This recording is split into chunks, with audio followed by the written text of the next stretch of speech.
Phone ట్యాపింగ్లో అందరూ బయటికి వస్తారు. ఫోన్ ట్యాపింగ్ అంశం రాష్ట్రాన్ని కుదిపేస్తుంది.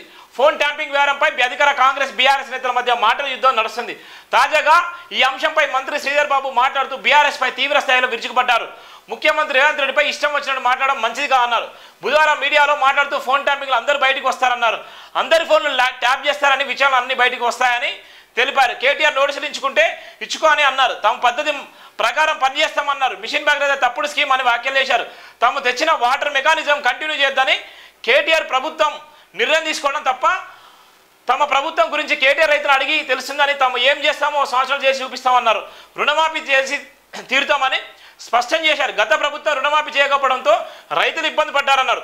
పూర్తిస్థాయి బడ్జెట్లో రైతులను అన్ని విధాలు ఆదుకుంటామని బీఆర్ఎస్ పాలనలో ప్రతి రైతును మోసం చేశారన్నారు. ఇక్కడ ఉన్నటువంటి నేపథ్యంలో ఈయన గతంలో మంత్రిగా ఉన్నటువంటి సందర్భంలో 2006లో జరిగినటువంటి ఫోన్ ట్యాపింగ్ కాంగ్రెస్ హయాంలోనే మొదటిగా ఫోన్ ట్యాపింగ్ జరిగింది. అక్కడి నుంచి మొదలుకుంటే కిరణ్ కుమార్ రెడ్డి హయాంలో ఉన్నటువంటి తెలంగాణ ఉద్యమంలో ఫోన్ ట్యాపింగ్ జరిగింది.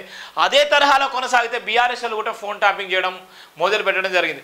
ఫోన్ ట్యాపింగ్ అనేది ఈరోజు బీఆర్ఎస్ చేసిన తర్వాత బయటకు వచ్చింది. కానీ గత ప్రభుత్వం ఏదైతే కాంగ్రెస్ ఉందో కాంగ్రెస్లోనే ఫోన్ ట్యాపింగ్ అనే అంశము మొదట నుంచే మొదలుగా ఉంది. అప్పటి నుంచే చాలా మందిని బ్లాక్మెయిల్ చేసి ఫోన్ ట్యాపింగ్ విషయంలో చాలా మందిని ఇబ్బందులకు గురి చేసి ఇవాళ చాలా హింసాత్మకంగా చేసింది కాంగ్రెస్ ప్రభుత్వమే. ఆ గతంలో కాంగ్రెస్ ప్రభుత్వం చేసినటువంటి నేపథ్యంలోనే బీఆర్ఎస్లు కూడా ఫోన్ ట్యాపింగ్ చేసి అధికారంలోకి వస్తారన్నటువంటి ధీమాతో ఉన్నారు. అదే ఫోన్ ట్యాపింగ్ ఈరోజు బయటబయలైనటువంటి నేపథ్యం ఉంది.